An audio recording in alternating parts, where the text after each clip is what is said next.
بسم الله الرحمن الرحيم إن الحمد لله نحمده ونستعينه ونستغفره ونعوذ بالله من شرور أنفسنا ومن سيئات أعمالنا من يهده الله فلا مضل له ومن يضلل فلا هادي له وأشهد أن لا إله إلا الله وحده لا شريك له وأشهد أن محمدا عبده ورسوله أما بعد فإن أصدق الحديث كتاب الله تعالى وخير الهدي هدي محمد صلى الله عليه وآله وسلم وشر الأمور محدثاتها وكل محدثة بدعة وكل بدعة ضلالة وكل ضلالة في النار.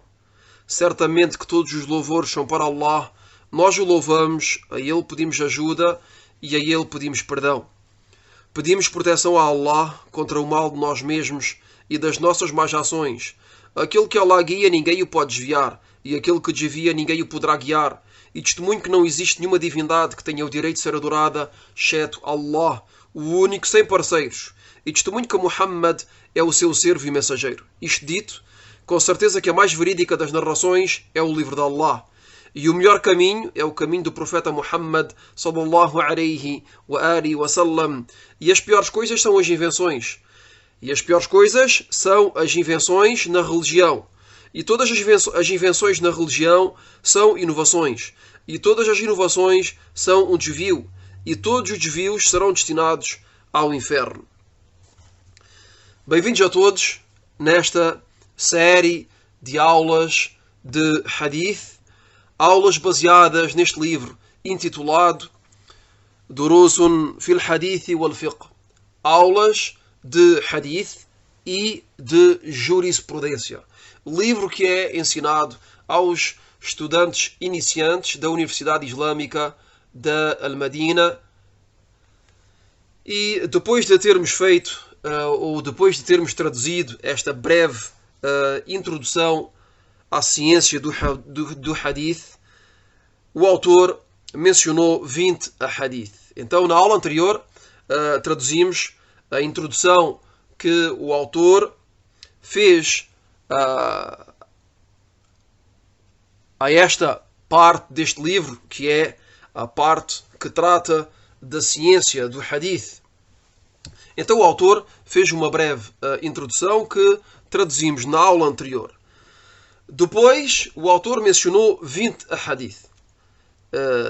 Quer dizer que ao total esta parte do livro que trata da ciência do Hadith é composta de 20 Hadith.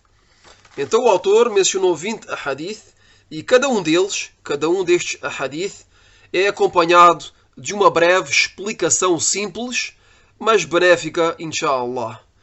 E o autor mencionou em primeiro lugar o tópico de cada Hadith. Quer dizer, em cada Hadith que mencionou, o autor deu um título, se podemos dizer. Deu um título a cada Hadith. Depois mencionou o nome do narrador do Hadith. E depois mencionou os sábios que relataram o Hadith. Depois disso mencionou o sentido de certos termos presentes no Hadith. E depois o sentido do Hadith. E para terminar, os benefícios que tiramos do Hadith mencionado. Esta é a metodologia, é o manhaj do autor nos 20 Hadith que serão, bi'idhnillah, traduzidos. Então, repito mais uma vez, são Hadith que são breves, curtos, mas muito benéficos. E o autor mencionou em cada Hadith um título. Quer dizer que deu a cada Hadith um título, um tópico. E mencionou também o narrador do Hadith. Mencionou os sábios que relataram este Hadith. Mencionou o sentido de certos termos presentes no Hadith.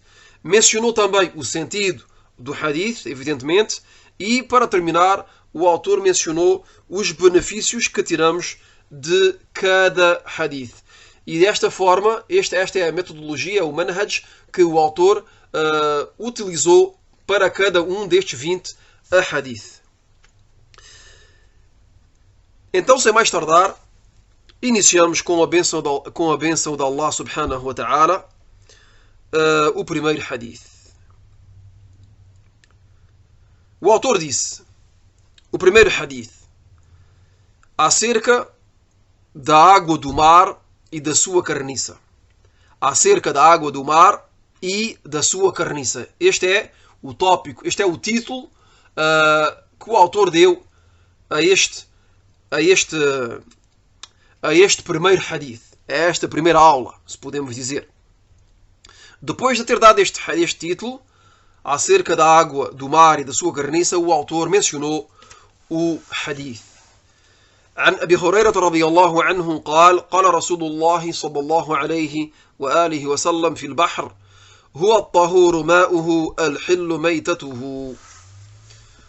Abu Huraira radiyallahu anhu narrou que o mensageiro de Allah sallallahu alayhi wa alihi wa sallam disse acerca do mar: a sua água é purificante e a sua carniça é lícita.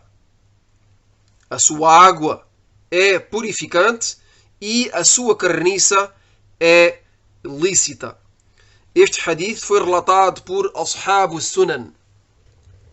E Ashab Sunan, como foi mencionado na introdução à ciência do hadith, são Abu Dawud, At-Tirmidhi, An-Nasa'i e Ibn Majah.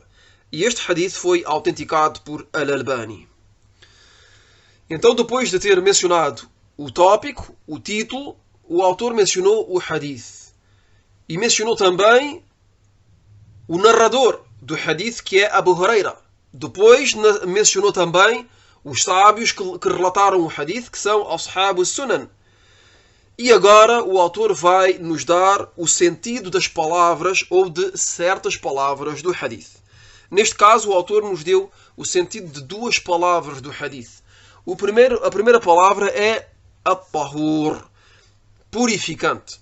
E purificante é a água pura em si e purificante para os outros. Então, uma água que é considerada como purificante é uma água que é pura em si e que é purificante para os outros. O segundo termo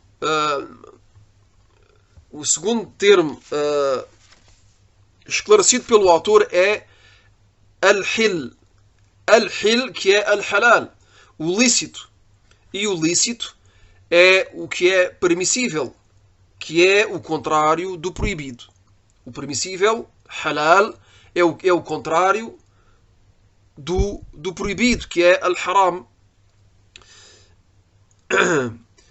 E imagino que é óbvio para todos. Depois o autor mencionou o sentido do hadith. O sentido deste hadith.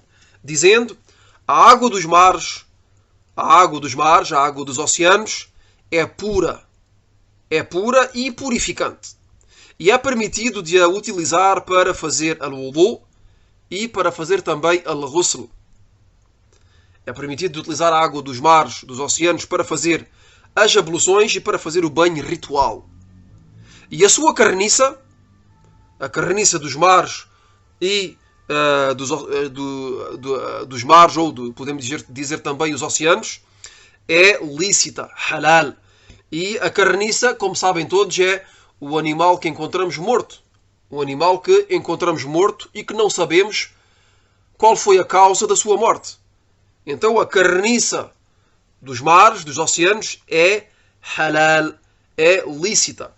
É permissível para nós de a consumir. E o sentido procurado pela sua carniça são os animais marítimos. São os animais marítimos que morrem no mar e que só vivem nele. E que só vivem no mar, que vivem exclusivamente no mar. E o sentido procurado não é qualquer carniça. O sentido procurado neste hadith não é qualquer carniça que seja encontrada no mar, de maneira geral. Mas unicamente a carniça dos animais marítimos. Quer dizer que a carniça que é permitida, que é permissível, é a carniça dos animais marítimos. encontrada no mar, quer dizer, os animais que vivem unicamente e exclusivamente no mar e que são encontrados mortos no mar. Neste caso é permitido de os consumir. E como é conhecido, a carniça terrestre é haram, é proibida, é ilícita, é proibida ao consumo, de acordo com a palavra de Allah tabaraka wa ta'ala, قال حرمت عليكم الميتة والدم ولحم الخنزير. Allah subhanahu wa ta'ala disse, de acordo com o sentido do versículo número 3 de Surat Al-Ma'idah, foi-vos proibida a carniça, o sangue e a carne de porco. Foi-vos proibida a carniça, o sangue e a carne de porco. Então temos aqui três coisas que nos estão proibidas. Haram, a carniça, o sangue e a carne de porco. É proibido de consumir estas três coisas. A carniça, o sangue e a carne de porco. Então aqui vemos que, de maneira geral, a carniça nos é proibida. Mas aqui temos uma exceção, que é que a carniça marítima, dos animais marítimos que vivem exclusivamente no mar, nos é. E para ilustrar e esclarecer esta questão, podemos dar um exemplo concreto. Podemos dar o exemplo de uma galinha. Uma galinha que, como todos sabem, é um animal terrestre. Se for encontrada morta no mar, é haram, ilícito. É ilícito consumir. Uma galinha que seja encontrada morta na terra ou no mar é ilícito de a consumir. Porquê? Porque é um animal terrestre. Não é um animal marítimo. Então, se for encontrada na terra, é proibido de a consumir. E se for encontrada dentro do mar, também é proibido de a consumir. Porquê? Porque não é um animal marítimo. Quanto a um peixe, por exemplo, um peixe, como sabemos todos, é um animal marítimo. Se for encontrado morto no mar, é halal, é lícito. Podemos consumir esse peixe, mesmo se não sabemos como é que morreu, qual é a causa da sua morte. Pois é um animal exclusivamente marítimo, que só vive no mar. Depois o autor mencionou os benefícios que tiramos deste hadith. Depois de ter mencionado o sentido do hadith, o autor nos dá os benefícios que tiramos deste hadith. E o primeiro benefício que tiramos deste hadith é que a água dos mares e dos oceanos é purificante. E é permitido de a utilizar nas adorações, como por exemplo para fazer as abluções e também para fazer o banho ritual, mas também nos costumes alimentares, como por exemplo para beber ou cozinhar. Então a água do mar, a água dos mares, dos oceanos, é purificante. Podemos utilizar nas adorações, como para fazer al-wudu e para fazer também al-ghusl, mas também a podemos utilizar para os costumes alimentares, como por exemplo para cozinhar. E eu disse para beber, mas é um erro da minha parte, perdão, porque ninguém bebe as águas dos mares e dos oceanos, pois é salgada. Mas para cozinhar é possível de cozinhar para quem a utiliza para cozinhar, mesmo se geralmente as pessoas utilizam a água doce para cozinhar, mas wallahu a'lam, o que queremos dizer aqui é que ela é permitida. É permitida para o consumo e até há certos países, podemos mencionar agora que falámos disso, que até tiram o sal da água do mar e utilizam para beber, para consumo. Há vários países que utilizam esta nova técnica para terem água potável para o consumo, mesmo para beber. Tiram apenas o sal e consomem a água. Enfim, este é um ponto que não nos diz respeito a esta aula, mas o que tiramos como benefício essencialmente é que a água dos mares, dos oceanos é permitida, é purificante e é permitido de a utilizar para fazer as adorações, as abluções e o banho ritual, e também é permitido de a utilizar para o consumo, os costumes alimentares. O segundo benefício que tiramos deste hadith é que é permissível de consumir, de comer a carniça marítima encontrada no mar como por exemplo os peixes e outros animais marítimos que vivem exclusivamente no mar. O terceiro benefício que tiramos deste hadith é que não se imola os animais marítimos. O terceiro benefício que tiramos deste hadith é que não se imola os animais marítimos. Como é conhecido, é que os animais terrestres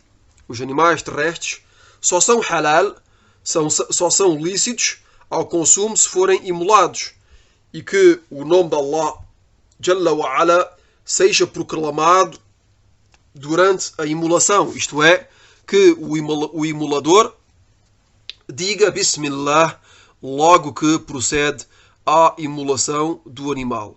Quanto aos animais marítimos, esta não é uma condição para que sejam halal, para que sejam lícitos ao consumo.